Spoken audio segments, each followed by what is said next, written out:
Godfather of the underworld. সারা ঢাকা শহরের top বিজনেসম্যানেরা যেমন আমাকে সমীহ করে, উপর মহলে ডে বাই ডে তেমনি আমার কদর বাড়ছে। ড্যাড, বিয়া করুম আমি, বিয়া করুম ড্যাড, বিয়া করুম। ড্যাড, ড্যাড, বিয়া করুম ড্যাড, আমার বিয়া করা দাও ড্যাড, বিয়া করুম ড্যাড, বিয়া করুম।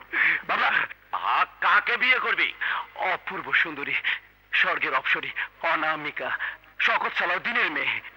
গুড। শেষ পর্যন্ত তাহলে তোর মেয়ে পছন্দ হলো? আগামীকাল যাব বিয়ের প্রস্তাব নিয়ে।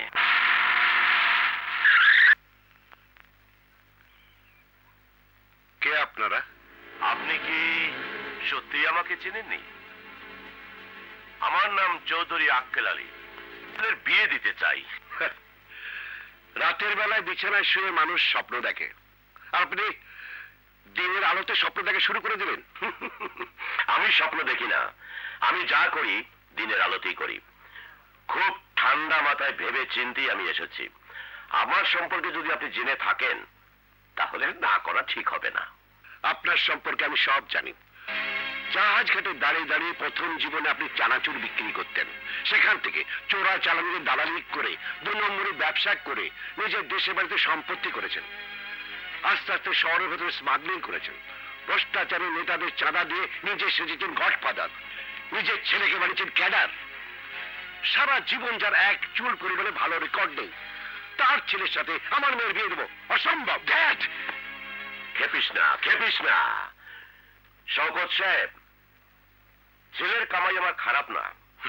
আপনি পছন্দ করতে না পারেন, কিন্তু শহরের 10 জন মানিকারি লোকের মধ্যে আমার নামও আসে।